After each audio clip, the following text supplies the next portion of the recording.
Hello, good morning everyone, class 7th.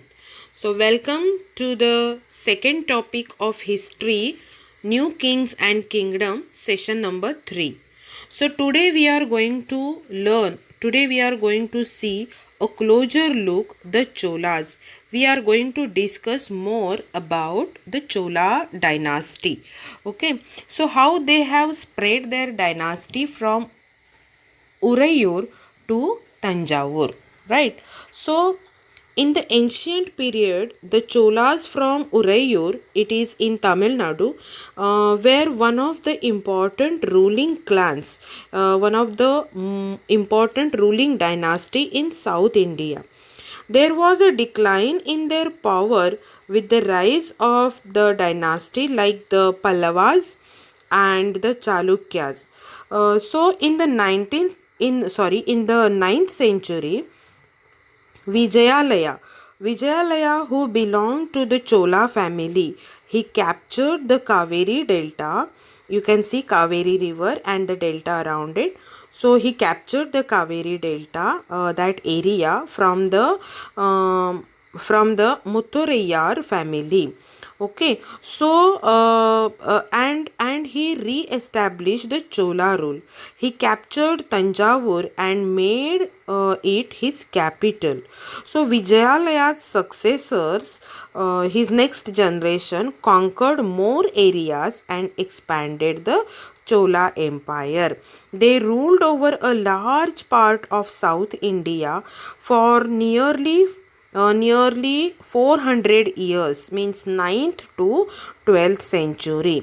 And Rajendra I and his son, Rajaraja I and his son Rajendra, they are the two kings under whom the Chola Empire expanded and prospered. Okay, so here we will learn about Rajaraja I. Who was he and what he had done? So Rajaraja I came to the throne in 985. So he defeated the Pandyas, the Chalukyas. He defeated. For why? For territorial gains. So he had a powerful navy which he used to conquer the other parts of the northern Sri Lanka sea and gain his control over the Maldives. He built the beautiful temple which we can see in the Tamil Nadu, Tanjavur in Tamil Nadu, the temple Bihadiswara, right? So now we will think about Rajendra I. So Rajendra Chola. So Rajendra Chola was the son and the successor of Rajaraja I. He came to the throne after the death of his father Rajaraja I. Then he further consolidated. He means who? Rajendra Chola. He consolidated. He got together and expanded his Chola empire by completing the conquest of Sri Lanka and had been started by his father.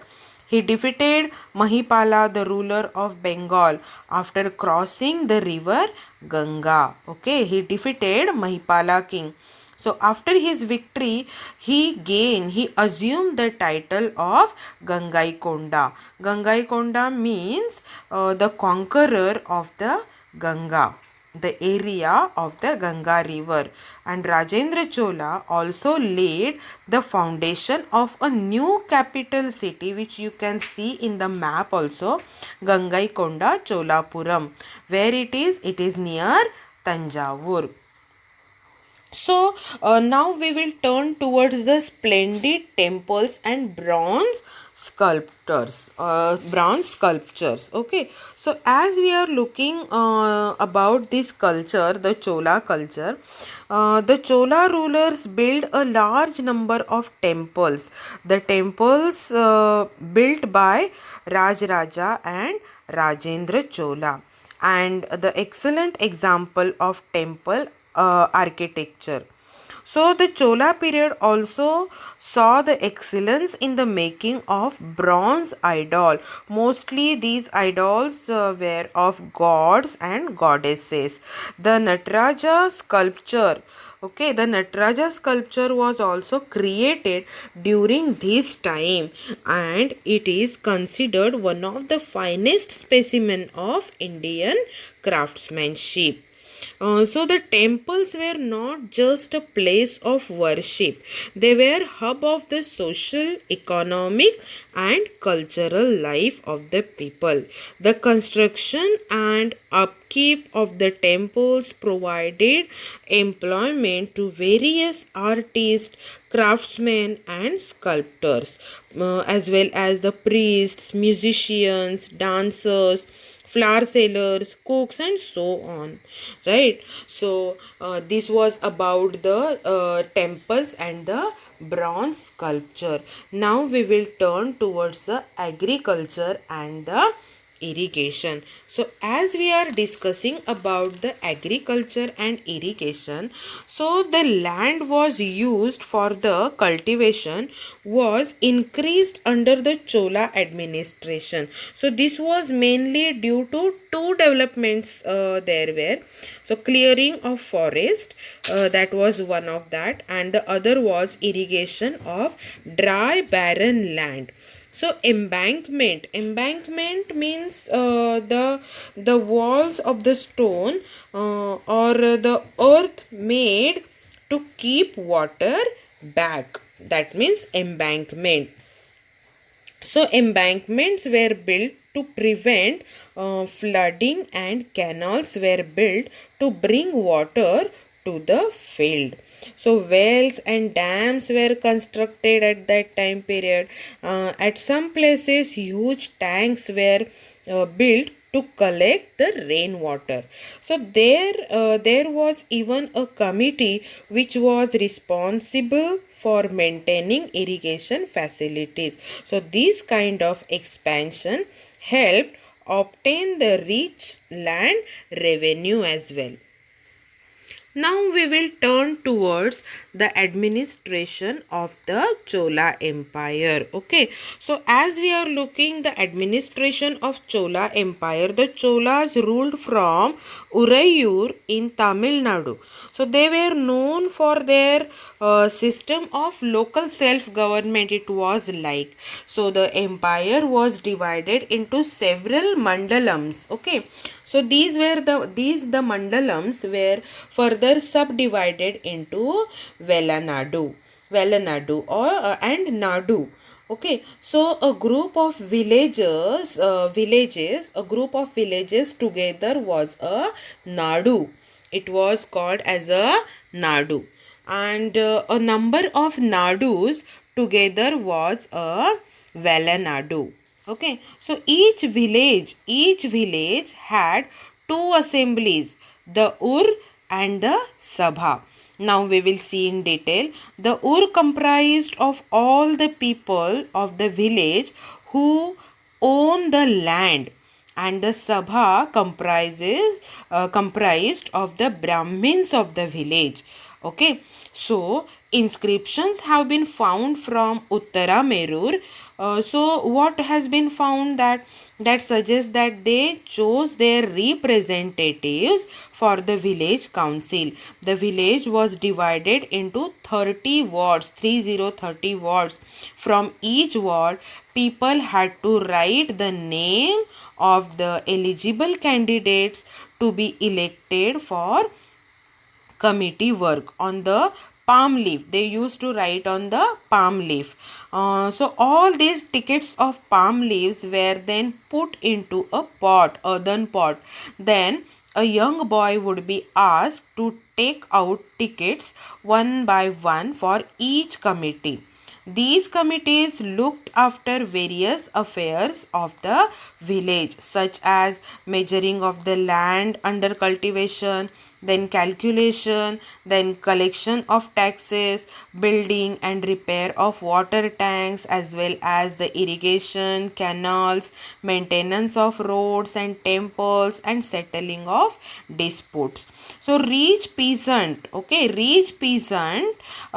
the Vellala caste, Vellala, that caste exercised the great power and control over the village administration under the Chola government. The Chola kings awarded them important titles and gave them important offices at the center. So according to Uttaramerur inscription, what was there? The required criteria to become the members of a village council. What was the criteria? That they should have their own land on which they paid taxes. They should have their own land. Then the other thing was they should have their own houses. Then the third thing was that they should be well versed in the Vedas, right? And the fourth thing was they should be between 35 to 70 years of age.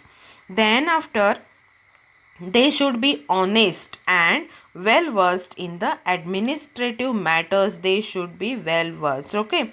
Then they should be those who have been in the committee for the last or past 3 years could not become a member. And the last criteria was that those who have not submitted their or their relatives accounts could not become the members. So this was the criteria for or to become the member of the village council. Further, we see that the Chola rulers granted these lands to the royal officers, as well as Brahmins and temples and the other religion institutions. Okay, so Brahmins were given grants of the land which were referred, it was said as Brahman Deya. Okay, so these were the rent-free lands, and these Brahman Deya lands were looked after by the Sabha. Okay, so that was the committee of Brahmanas, right? Sabha. So the temples are said to have been the largest landholders during the Chola period. Often entire villages were gifted to temples. So these were referred to as Devdana, and land donated to Jain institutions were referred to as Palichachandanam. Okay, so Velangvagi was the land given to non-Brahmin individuals, so such as the members of the Vellala caste. So Shalabhoga was the land given to maintenance of schools. So this was about the administration in the Chola kingdom. So here our chapter gets finished. So I hope that you have understood, you have gone through the chapter, you have understood this chapter, and now we will see in the next session while the discussion of question and answers. See you. Bye.